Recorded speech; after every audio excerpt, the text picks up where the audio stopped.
Vous aimez l'histoire juive ? Retrouvez Liana Gurfinkel dans Un jour notre histoire sur Studio Kalita, c'est tous les matins, pour découvrir ensemble les événements et les personnages qui ont fait notre histoire. Boker Tov, bonjour à tous. Fin de semaine aujourd'hui sur Studio Kalita. Alors en ce vendredi 23 février, j'aimerais vous parler dans Un jour notre histoire, notre rendez-vous quotidien pour savoir plus sur notre histoire. J'aimerais vous parler de Alice Sommer-Herz, plus connue sous le nom d'Alice Sommer, qui était née le 26 novembre 1903 et qui est morte à la date d'aujourd'hui, le 23 février 2014.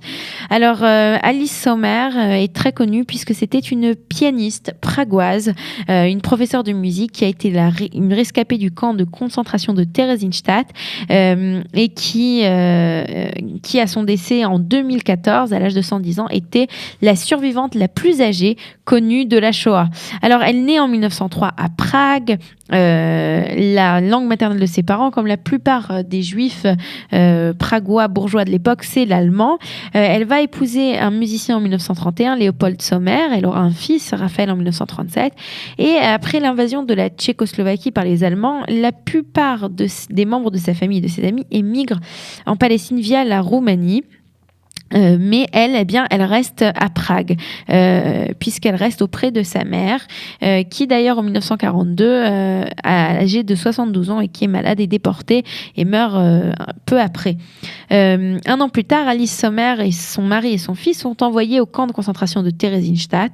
Avec d'autres musiciens, Alice Sommer-Herz donnera plus de 100 concerts dans le camp. Alors je vous rappelle que le camp de concentration de Theresienstadt, qui est un camp qui est pas très loin, pas très loin de la ville de Prague, était un camp qui avait la particularité d'avoir été inventé pour montrer à la Croix-Rouge que les Juifs au final n'étaient pas on s'en occupait pas si mal que ça. Et donc ce camp de Theresienstadt, les Juifs y vivaient de façon plus ou moins normale, avec beaucoup d'activités culturelles. C'est la raison pour laquelle on peut comprendre que Alice Sommer y a tellement joué de musique.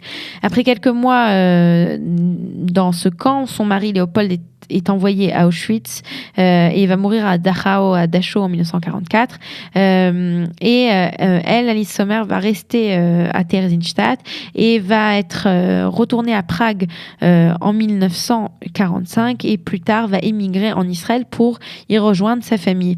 Elle va vivre en Israël et il va travailler comme professeur de musique à Jérusalem jusqu'en 1986.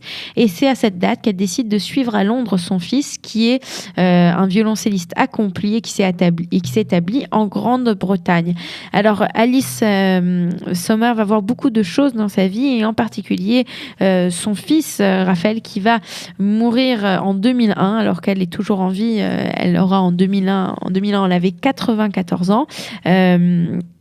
On va beaucoup parler d'elle puisqu'elle va écrire ses mémoires. Des films vont être réalisés racontant son histoire et on l'a vu aussi surtout dans de nombreuses vidéos où elle raconte que c'est la musique qui lui a sauvé sa vie et qui lui a permis surtout ce don de longévité puisqu'elle est morte, comme je vous l'ai dit, à l'âge de 110 ans, le 23 février, il y a 4 ans, en 2014. Voilà, c'est donc d'Alice Sommer-Herz dont je voulais vous parler ce matin.